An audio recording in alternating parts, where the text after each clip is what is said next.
every February and October to help Montessori schools and parent communities kind of come together and learn more about parenting. These are always free for parents to join, and we think it's important for them to have a place to ask questions and learn from parenting mentors, coaches, and people who worked in the Montessori space as well.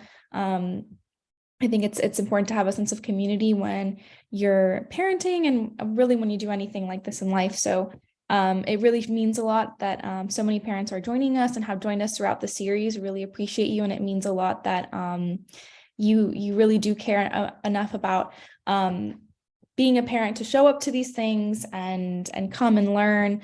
And thank you as well to all of our speakers who've helped us throughout the series.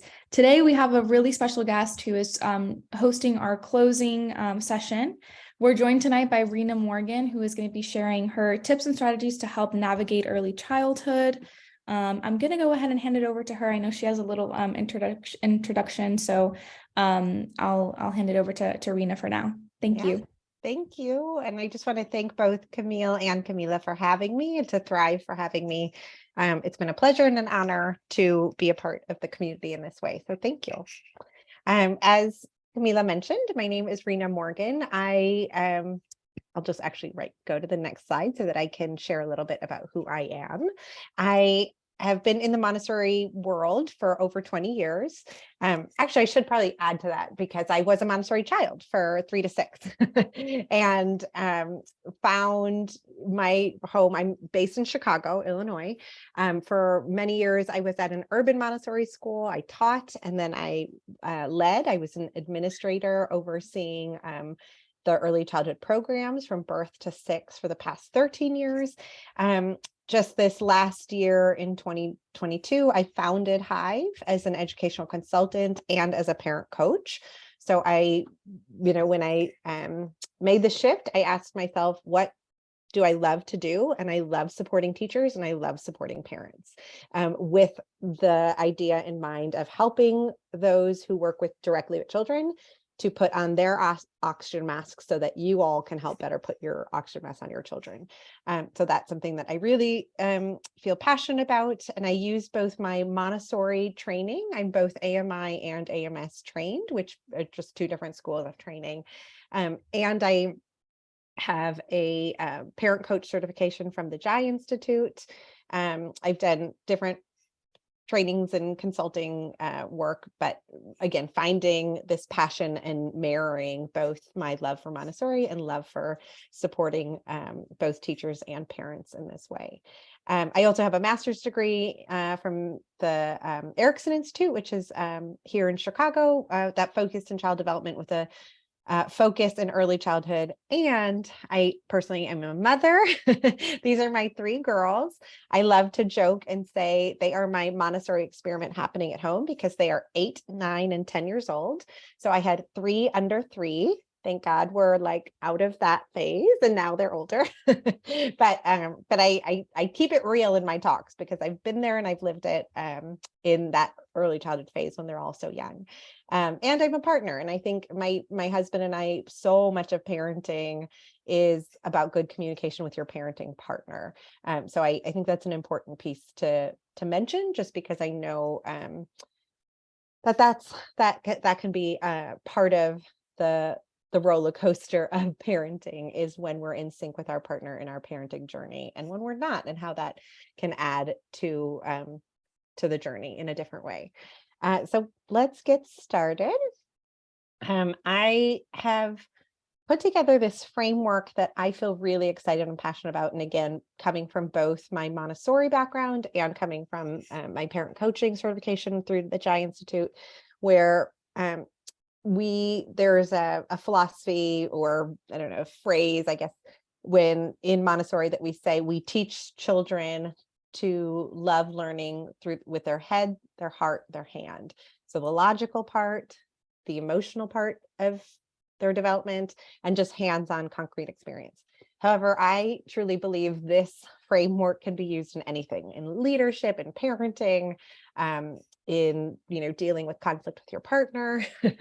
And these are sort of the 10 key tenets or 10 key frameworks, and we'll break them down together. So I'm just going to jump right into the head. So for sure, when you think of head, parenting is parenting with logic, with reason. Oftentimes, and it's not uncommon, but sometimes like when we're in,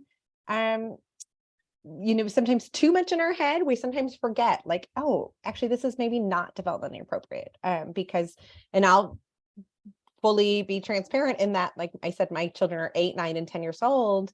And sometimes I realize like, oh gosh, I have like, I might be expecting a lot from them when I get frustrated that my child, why is she getting so upset over, why is she getting so emotional over this thing, or getting so upset about a friendship issue, or getting so emotional about doing her homework, or whatever it might be, right?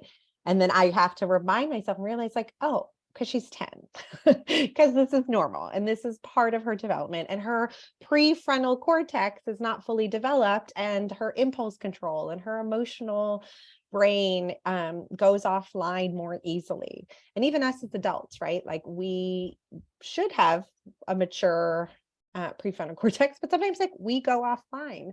And that is the trigger. So that's sometimes we have to recognize what is it that might cause us to go into what's called our fight, flight, or freeze mode. And recognizing that for yourself and what might be those patterns. So for me, I've noticed if one of my daughters just whining, right? Like I want whatever it might be. And I get triggered by that. And like, why is she whining? And it causes irritation for me. But I have to recognize, okay, her whining, there's always the way I really try to shift my mindset is to say the behavior is the conduit for communication. So the behavior is not really the issue. There's a feeling underneath that behavior. And what is that feeling I have to address? So the whining is the behavior that might trigger me. But instead of being triggered, I have to sort of rise to my higher brain, my logical brain, and say, okay, yes, the whining is starting to trigger me and I can feel my fight or flight stress response system starting to kick in. However, there's a feeling under here that I have to address. And I know the whining is not a saber-toothed tiger. So like, even though my limbic system is telling me like, I want to leave the situation because the whining bothers me, I can get through this. And usually I'll ask questions like, hey, I hear, it sounds to me like you're upset. It sounds to me like you're frustrated. Help me understand what you're feeling right now. Because when I hear that you're feeling frustrated or feeling, or whatever that whiningness, whatever she's whining about, but try to understand the feeling rather than address the behavior. So addressing the behavior and saying, hey, stop whining, or don't use that tone, or change your tone, that actually doesn't help solve the problem. It just escalates typically, because then they feel judged and shamed for acting in a way that is a normal way to act when they have these feelings. But what we really want to do is try to understand what's happening underneath those behaviors and to address the feelings. So just recognizing those patterns in ourselves, like what might be triggering us, and instead of addressing the behavior that's usually the trigger, what's underneath the feeling, so that we can really move through the feelings and ultimately get to resolution. So again, part of that logical side of our brain is really trying to be intentional and reflective to disrupt that pattern. So again, if you're in fight or flight mode, right, you might want to say like, stop fighting with your sister, right? The behavior, but instead disrupt that pattern and say, okay, wait, if I say stop fighting with your sister, that's the behavior. But instead, oh my goodness, it sounds like you're really upset with your sister. Let's talk about it. Why don't you go first? Then you'll have a turn, right? And so then we're addressing the feelings, and that actually helps us move it along in the right direction rather than shaming or blaming for the behavior. That is, like I said, the conduit for communication. So the behavior is going to tell us, or behavior is the warning signal that tells us there's a strong feeling here, and our children still need help navigating how to move through these feelings appropriately to get them addressed to resolution. So that's our work as parents, is to be really intentional and reflective in how we might be responding to our children. And then really setting those goals for yourself too. Like I'm going to tell you, as you saw, I have 20 years of experience. I've done lots of different trainings and whatever, and I still have to work really hard at this.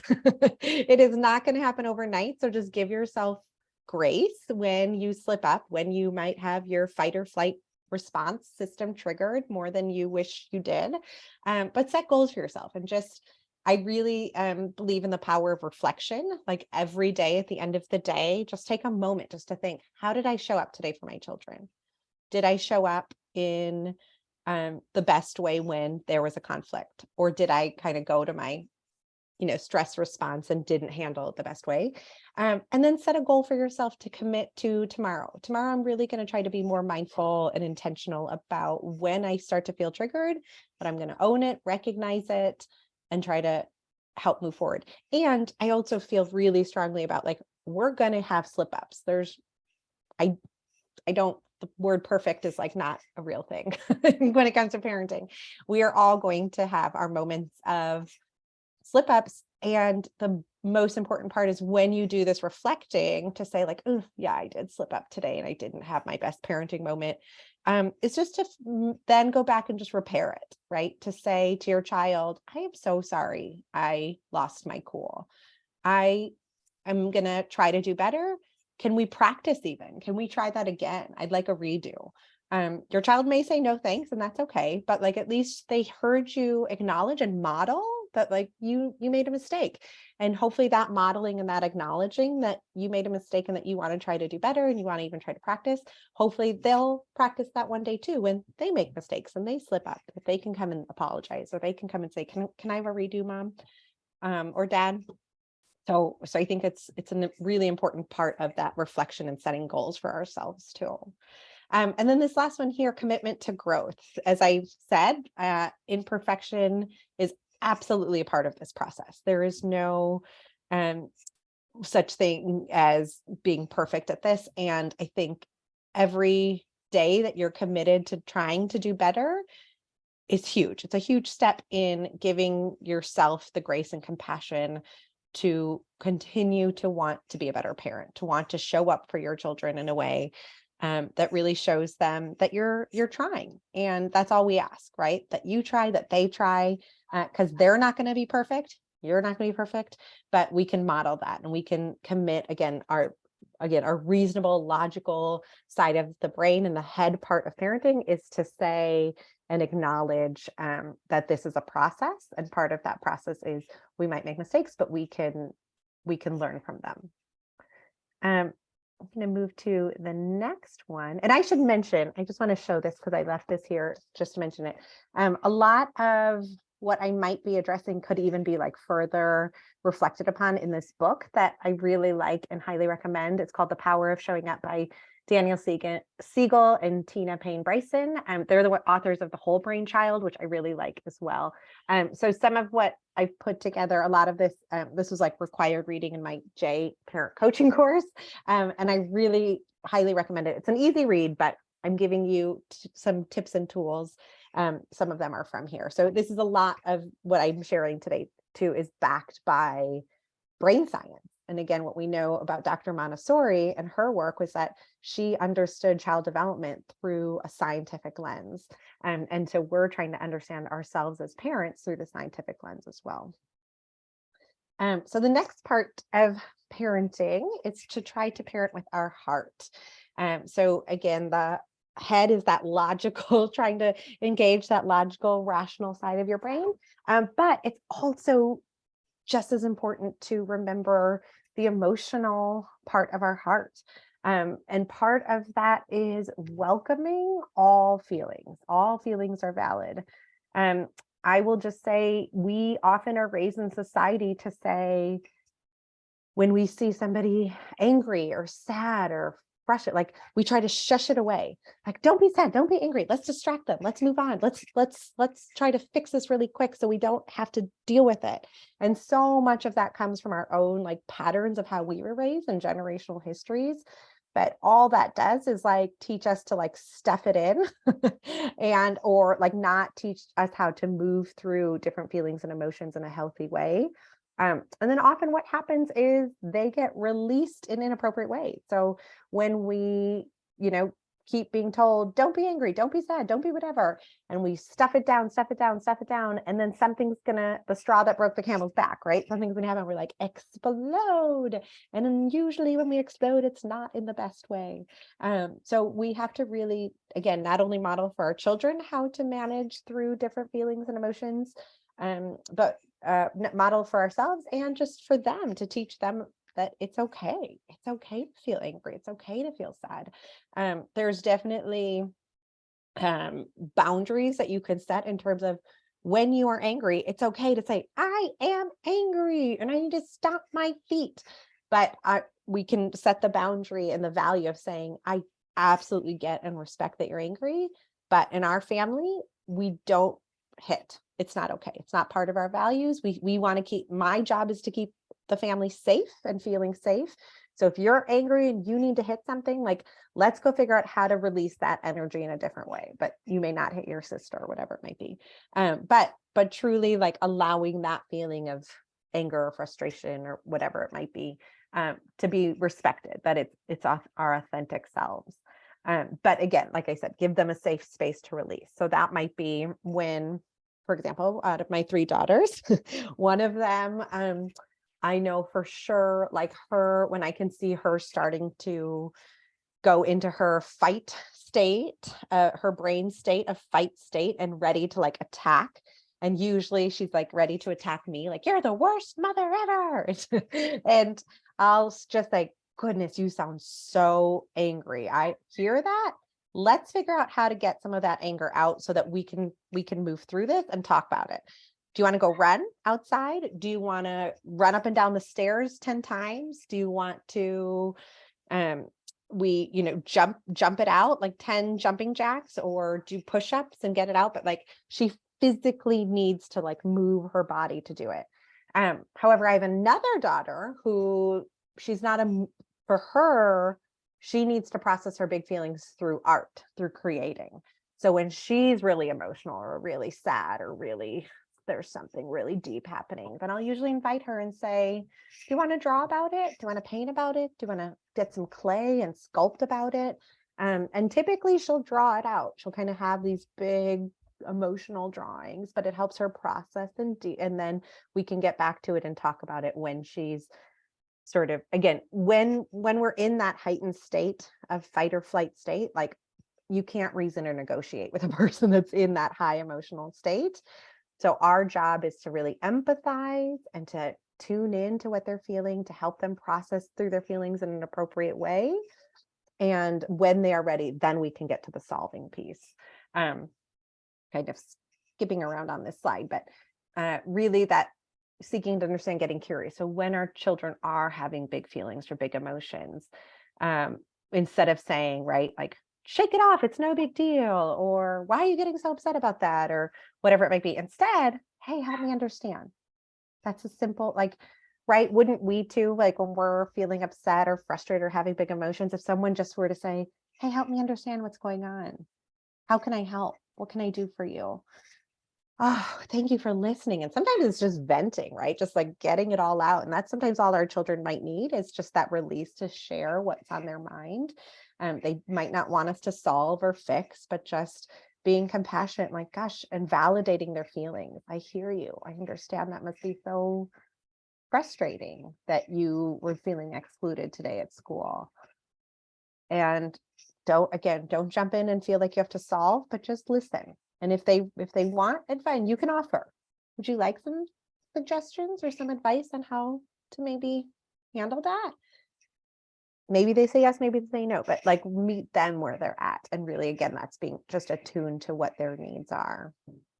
And again, like, all feelings should be met with compassion, kindness, acceptance, with forgiveness, right? Again, our children may say things that they're going to regret, like, you're the worst mommy ever. Don't take it personally, like water off a duck's back, because again, they're in their fight or flight emotional state. We love them, let them know, I love you, you're safe, I hear you're upset, I hear you're angry, let's figure this out together. Truly, again, a healthy and secure attachment, we are typically seen as their safe harbor. They usually, children, it's not uncommon that, and this is totally my children, it's not uncommon that at school they're like, they are angels. We never see them as like getting upset or acting out or whatever. But they come home and it's like the pressure leaves. Like they come home and that's where they get into what their big emotions. But actually that tells me that the home is their safe harbor. Home is their safe space where they can be their most vulnerable selves because they know they will be unconditionally loved here. And it also tells us, right, like sometimes when that happens, if that resonates with you, what's happening is that they're holding it together all day at school. They're navigating the social stuff, they're navigating the academic stuff, they're navigating the classroom rules and culture and whatever else might be going on. And they're really trying their best to hold it together and not lose it at school. But they come home and you gave them the red cup and not the blue cup. And they just melt into like tears. And you're like, what the heck? It's just a cup. But just know that like sometimes that pressure release just means you are their safe space. And like, oh man, today must have been a long, tough day, huh? And just recognizing that and not judging that the feelings that they might have. But again, if it's ever crossing that boundary where they're hitting, they're breaking, they're being, attacking in a way that breaks your family's rules or breaks those boundaries, it's okay to hold that boundary. It's important actually to hold that boundary because children sometimes try to push it and need that consistency of you're stepping over that line right now of like hitting or throwing or things that where we say that's a non-negotiable. I absolutely am fine with you being angry or upset or whatever it might be, but this is the appropriate ways to express that. So again, having that compassion and that heart of parenting where we allow the feelings to be there, but we also hold a boundary in terms of how they express those feelings. And then the last part, which I like to call the hand of parenting, is truly like this physical presence that we give to them. So often I will say you to connect before correct. So connect might even just be moving closer, holding a hand, rubbing your hand on their back, right? But if we jump right away in like, again, stop with the whining. But instead, if we just moved closer and put our hand on our shoulder, like, wow, you sound really frustrated. Again, we are human beings, and human beings are so attuned to touch and to connection and physicality. This is why the pandemic was so hard for so many of us, because we just needed to hug and embrace and be with others. And children absolutely need that. And so I often will say it goes so much, and really just like our whole body language, right? If I were to use those same words, like help me understand, I want to help, how can I help you? But if I were to do it with my arms crossed, like, tell me what's going on, help me understand, right? Like my whole body language actually doesn't communicate that I want to understand, that I want to help.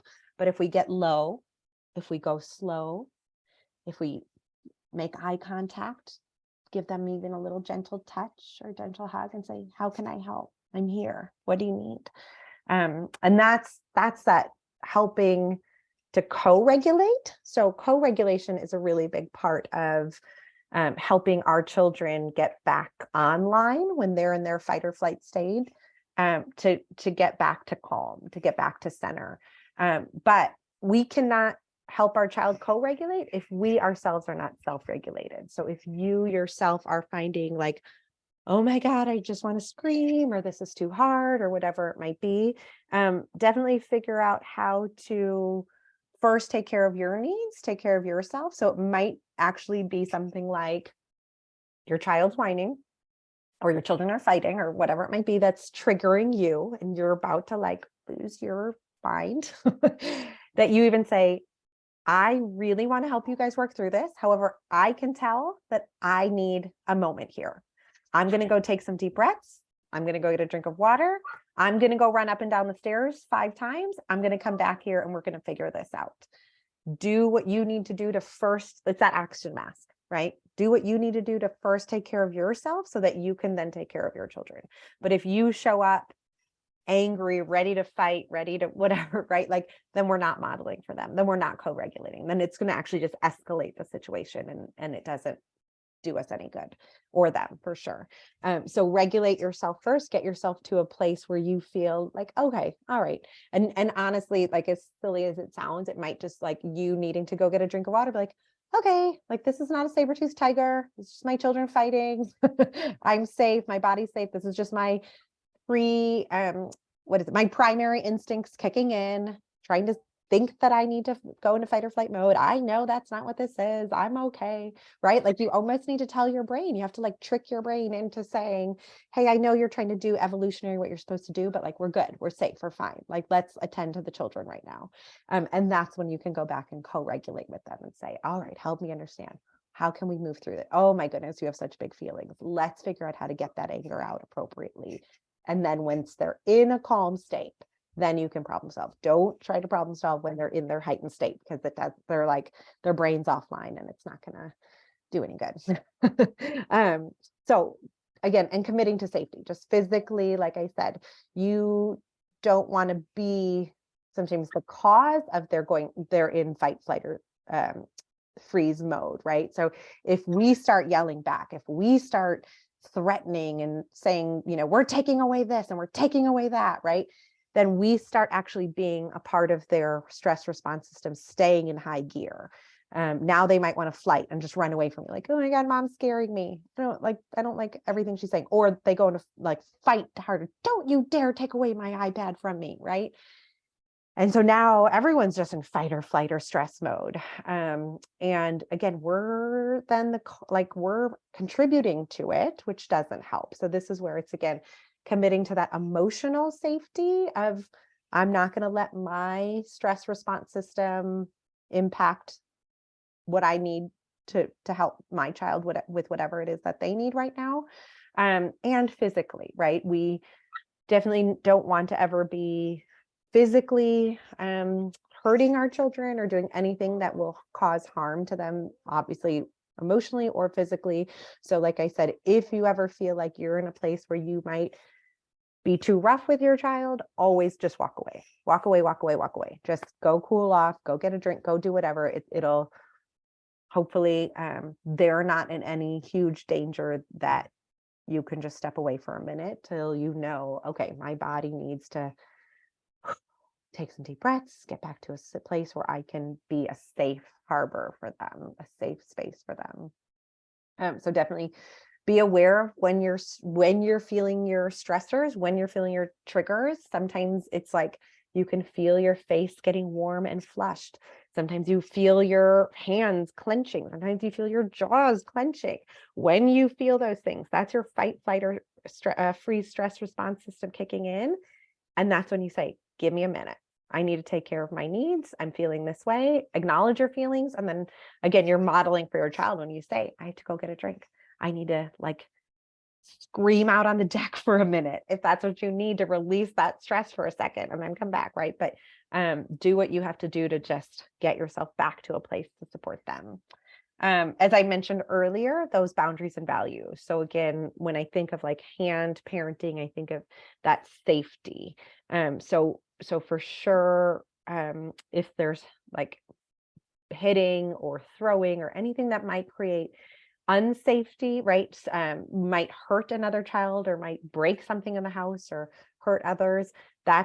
We need to set that boundary and set that value. And typically, in that moment, just do what you can to try to keep the child from hurting someone else or hurting or breaking things in the house as best as you can, but talking through them rationally about how that's not appropriate, that you're going to have to do that when they're calm again, because trying to, again, do that in the heightened emotion, they can't hear you. They're flooded. But later you come back to it. Gosh, I noticed when you were so angry and so upset, you just really needed to move your body. In our family, it is not okay to hit or it's not okay to break things. Let's think of a couple options when you're feeling that anger, when you're feeling that frustration. What is appropriate? What can we do? So again, with loving kindness and firmness, right? So we're not letting them be pushovers and do whatever they want to do. But we're also with love, because we love them so much, we're setting these boundaries and we're saying, that these are the ways to appropriately express your feelings and emotions, because this is, again, part of our family's values. And then the last thing around what I consider, this parenting with our whole self, our whole body, is actually like doing what I like to call like healthy deposits ahead. Like when you go to you keep putting money into the bank so that when you have to make a withdrawal, like you've got enough reserve there. And healthy deposits is playing with your children, having fun with them, like, right, like making sure you're carving out time to do game nights, or to just do dance parties, or to paint together, sculpt together, run around outside at the park together, play tag together. Because those healthy connections, those healthy ways, again, it's great for you too, right? Like adults do not play enough. And it's so important for us to laugh and to play and to experience that. But to do it with our children, man, like that's the stuff that will, again, build those healthy reserves. Like, oh, my parent is this awesome, wonderful, caring parent because they're giving me this attention, they're giving me this love, this support in these fun ways, so that when you have to set a rule or a boundary, they tend to be a little more patient and respectful with it, rather than always feeling like my parent never has time for me because they're too busy working, or they're on their phone call, or they're traveling, or whatever it might be. So that when they ask for us or ask for our attention and we're constantly like, nope, sorry, don't have time, they start acting out in ways to say, well, attention's attention, so I'm going to try to get your attention in negative ways. But again, if we can try to give them positive attention proactively, it does help minimize some of that negative attention seeking behavior. So I hope, I think that was the last, yeah. So I'll share that was like a very quick overview of these 10 pillars. I did put down here that I do these parenting workshop series.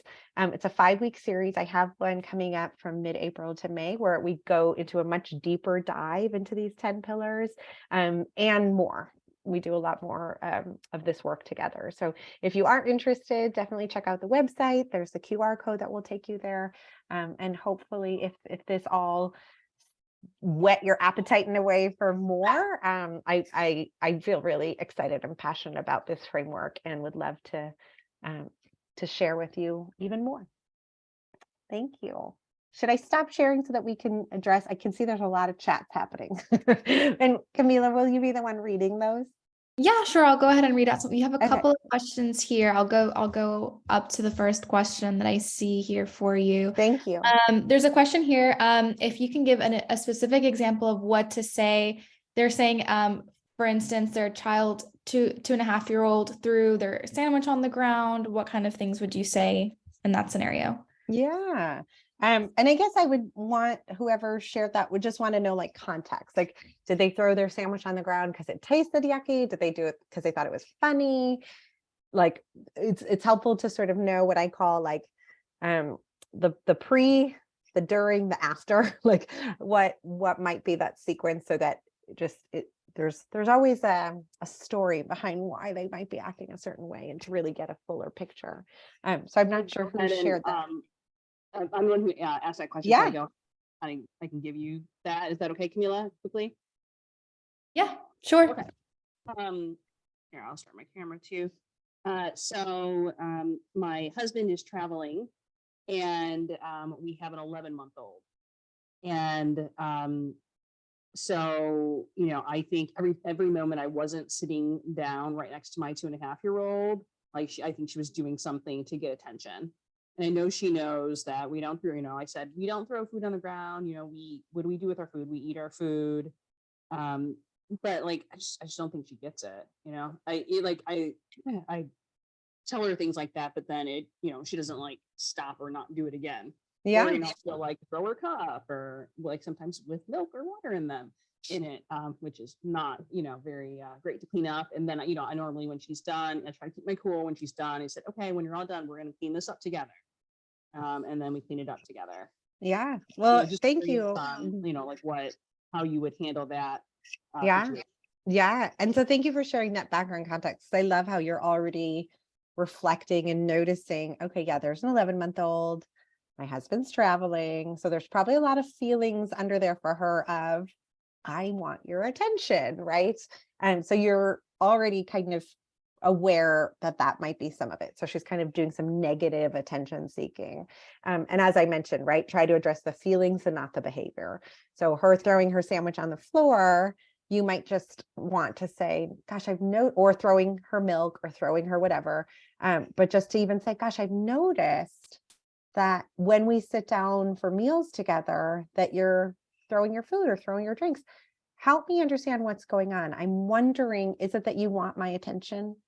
I'm wondering, is it that, am I distracted? And I really don't know what your setup is at home for meal times, but is it like that you might be busying with the baby or cleaning up in the kitchen or doing something that is taking away from her getting your attention in that moment? So get curious, truly, right? Get curious. And if you can, to try to say, gosh, I'm noticing when you keep throwing the food on the floor, do you want mama to sit next to you? And so maybe make some educated guesses, because she might not be able to articulate, yes, mom, I just want you to sit I next was to just me. gonna say at 2.5, like she can't like tell me if Articulate it. Yeah. she's always saying like, I miss my daddy. Like, Yeah. why do I have Yeah. another brother? You So know? I would definitely say, yeah, then you make the educated guess and offer her maybe two choices.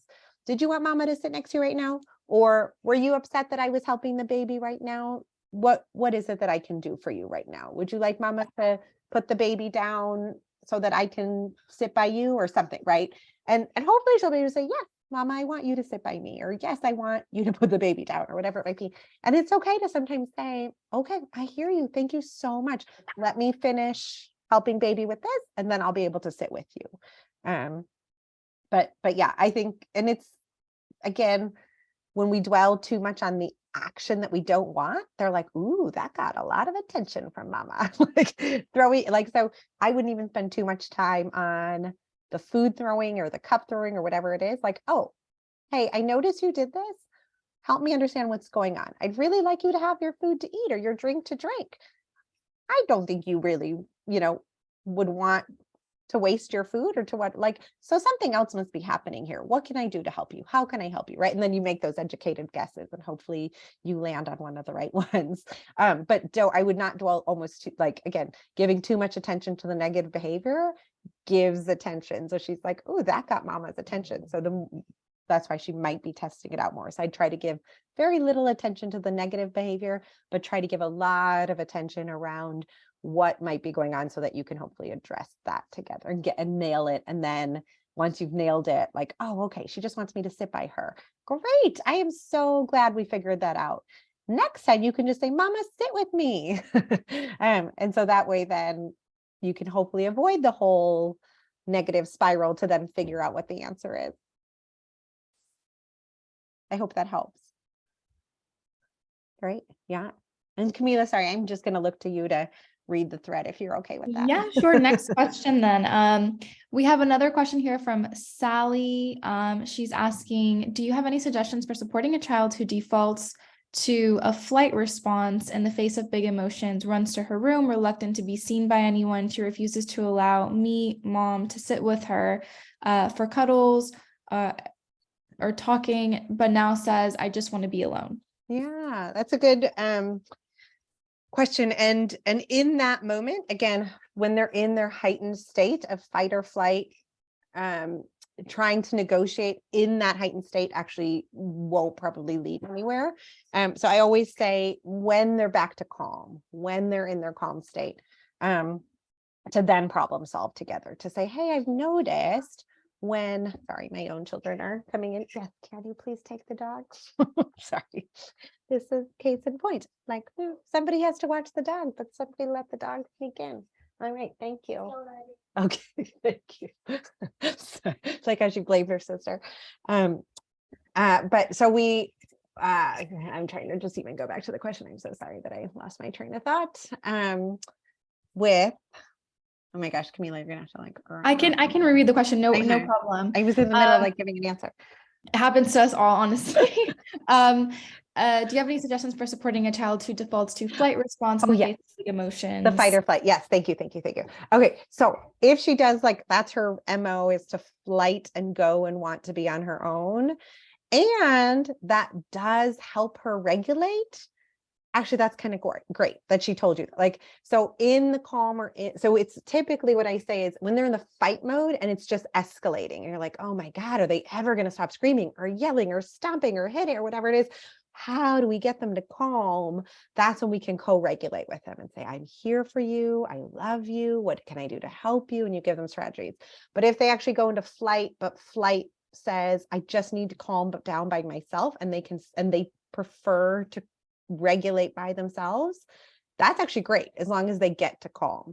But if they're by themselves crying and it's like really hard to get to calm, and you're hearing this from a locked door and everyone's feeling so much turmoil because of it, okay, no, they're having a hard time regulating, right? So that's when, out of the heightened emotion, when everyone's calm, then you can talk about it and say, hey, I've noticed when you get frustrated or when you get sad or when you get whatever, that you like to take time by yourself. It is absolutely fine if that's what's going to help you get to calm. And you might even say, would you like to set up a cozy corner together? Would you like to put some coloring material there, or a squishy, or your favorite pillow, so that you can have a nice calming space to go to, so that you can do what you need to do to get yourself back to a calm space. And then you come when you're ready, and you come and talk to your brother about it, or you come and talk to mama about it, and we'll solve the problem together when you're ready. So yeah, actually, I think if she's able to get herself regulated, or I think it was a she, if your child's able to get regulated on their own, that's great.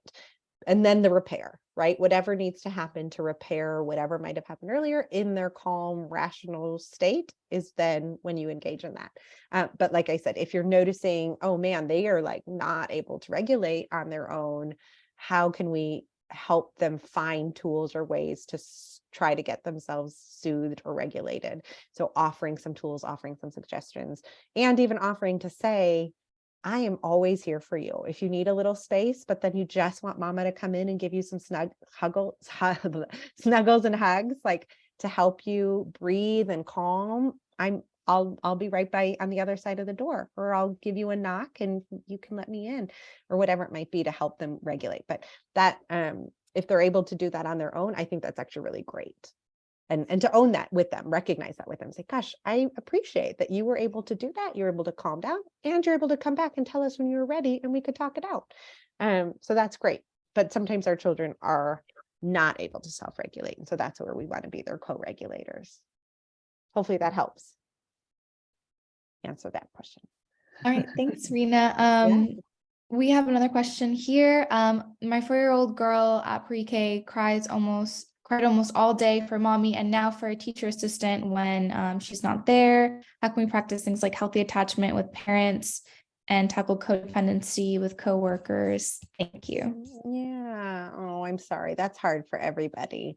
Yeah, it does sound like, and I don't know how long she's been in school, but it does sound like there's some separation anxiety there. And typically that can last a couple weeks, depending on, again, how long she's actually been at school.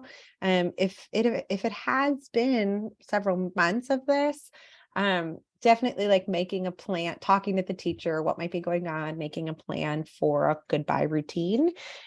Children thrive on consistency. So whatever routine, like if it's mama that drops off every day or daddy that drops off every day, try to keep that routine really consistent. I often find it helpful to, again, that maybe the evening before, or again, in what I call the neutral time. So not when they're in the heightened emotion, not when they're about to experience the feeling because you're about to go to school, but it's a neutral time to talk through it, and just to even say, hey, I've noticed when we go to school in the mornings, it's really hard to say goodbye. Help me understand what's going on. What might be making it so hard for you to say goodbye? And could just be, I just miss mama. I just wish I could be with mama all day, right?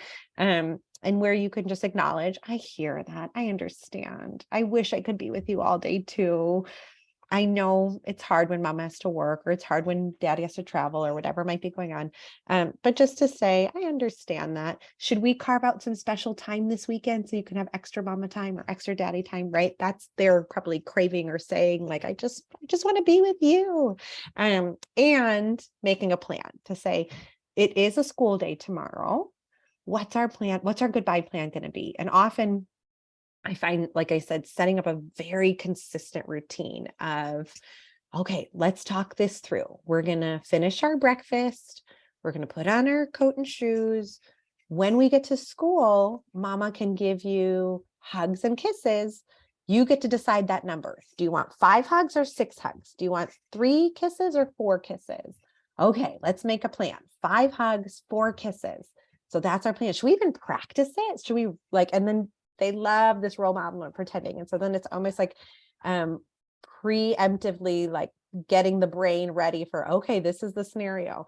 And so you could even pretend, and this is that play, that joy, that play, that fun part of parenting, to connect with them. Say, should we pretend? Should we play? Okay, I'm going to pretend to be driving in my car. We got to school. It's time to do our hugs and kisses. 1, 2, 3, 4, 5. Right. And then, okay, have a great day. And then you just pretend and role play. And the fun part about role playing is also switch the roles up and say, okay, you get to be mama this time and I'm going to be you this time. And you just do this whole thing, this whole acting out thing of like, oh, I'm going to miss you, mama, but I'm going to take a deep breath. I'm going to remember my hugs and kisses, and I love you, mama. And off I go. And you kind of model for them like, okay, we can do this. You can do this. And just kind of keep reversing that role play with them. And hopefully, again, the more that they feel comfortable with the plan and the expectation and the consistency, the easier it'll get. But I do think, like I said, if it has been going on for quite a while, like definitely talking to the caregivers too, and trying to set up a plan with them as well. Sometimes it's helpful if there's a consistent routine when your child gets into the classroom. I remember we used to do things like there's a special plant that is the child always goes to water that plant when they come in. So that was something that was the last goodbye of like, okay, go check on your plant, go see if the soil's wet or dry. I'll see you later. You can tell me later. And then at pickup, did you have to water the plant? Was the soil wet or was it dry? Right. And so it's just this little sort of thing to get them in the door and across that threshold. So that might be a helpful thing to again, plan out with the teacher about like, how can we help them get into a routine in the classroom as well. Hopefully that helps. I know it depends on so many different things, but feel free to email me too if it's really been a struggle. I'm happy to help. All right, great. Thank you so much, Reena. We Yeah. have another question here from Lori. How do we not engage in the power struggle that children try to start? My daughter is very stubborn and will refuse to do a task just on principle. Goal sheets have helped us tremendously for bedtime and getting ready in the morning. But she can clean up after herself at dinner, but refuses. She can get her clothes to the laundry, but refuses. She's 5. Yeah. It's interesting. I, again, love to call those children, those strong-willed children. They've got those wills and they've got their agenda. And it sounds like you found some tools that help, like the goal sheets.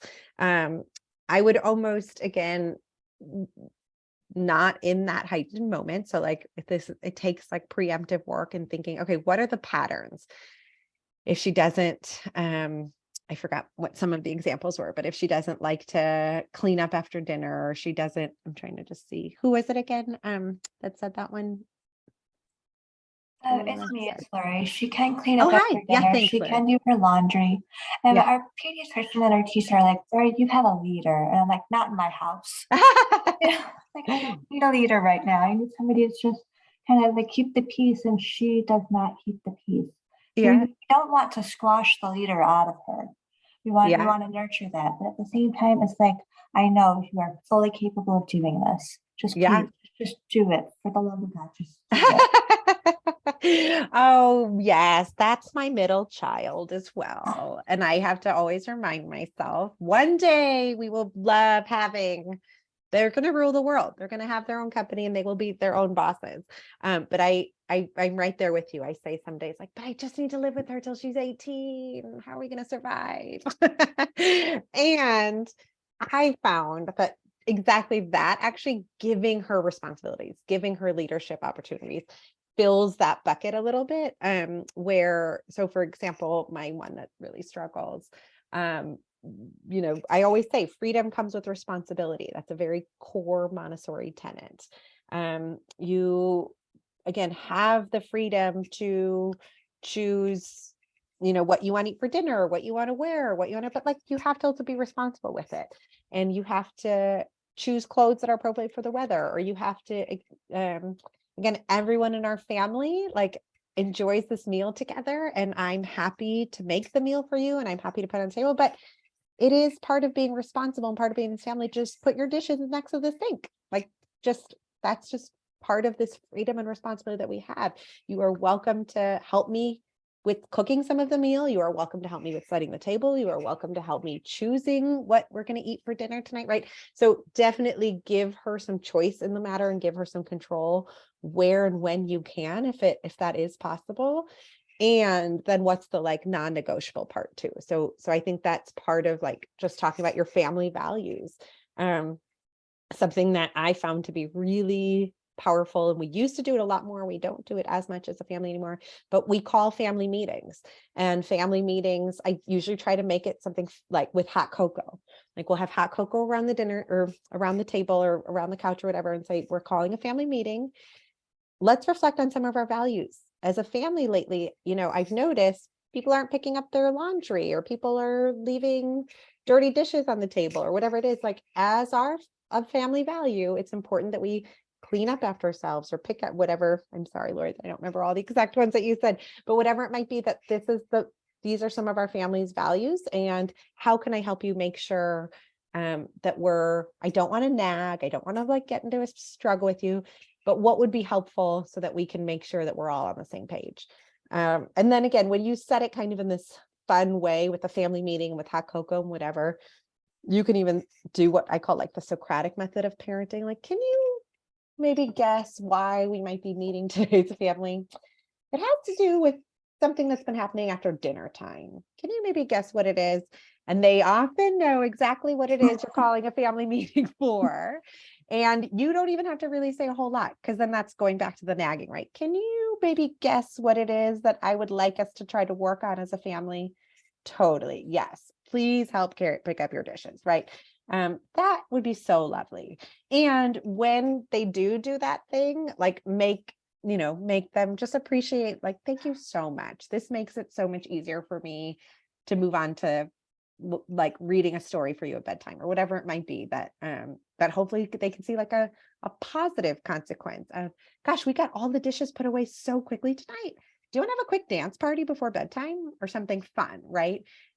So some way to actually, if you can, if and when you might be able to kind of like let them know how much you appreciated it. And maybe there's a way of even like showing your appreciation through something tangible that could help. Thank you. Yeah, you're welcome. But yeah, giving them power and control where and when you can, because man, that's their jam. And so where and when you can find those moments to give them some power and some control, it goes a long way. So I hope that helps. We've still got a few more minutes. Are there any other questions before we head out? I'll go ahead and drop Reena's website information. And Reena, can I share your email in the chat as well for those who want to reach out? Yeah, for sure. Of course. All Happy right. to. Yeah. Actually, you know what, Camila? I'm not sure which email you have of mine. I'm going to give you I'll put it in because it's my Hive one. Yep. My other one gets a little too busy sometimes, but I just put it in. Perfect. So you can reach out to Reena if you think of any questions, or if you're watching the recording and you want to get in touch with Reena, you can contact her via her email, or also just check out her website. Any last minute questions before we head out? I'll pause just in case anyone wants to ask anything. Thank you. I so appreciate it. I'm just like trying to go back and read some of these, but I hope I got to everyone's questions. And like I said, I'm happy if you want to reach out, and if I can support you in any way, I'd be happy to do so. And if you're interested in like doing deeper dive into all of this, I really get super excited about my parenting workshop because there's just so many good tips and tools that I feel like I can share and love to hear from parents again and brainstorm concretely with you all. So thank you. I so appreciate you all spending your Wednesday evening with me. Thanks so much. Thank you all for joining us. I think I mentioned this earlier in the chat, but the recordings to all 4 of our sessions will be available. We'll be sharing a recordings flyer. It's a PDF with all the recording links to your schools. We'll also share it with our speakers. And if you want tonight's recording, you can either reach out to your school or you can reach out to Reena. I'll share the recording link with her as well. And thank you so much to Reena for joining us, sharing your time with us, sharing your wisdom with us. It means so much. And thank you for taking your time and answering all the questions. And thank you to those who asked questions. It's been a really great series this month. We're looking forward to hosting another one of these in October. So if you're interested, just keep an eye out. We usually announce them about a month in advance. But yeah, take care. And I hope everyone enjoys the rest of their evening. Thank you again to Reena for everything. Thank you. Thanks so much for having me. Have a good night, everyone. Take care. Thank you all. Bye. Thanks.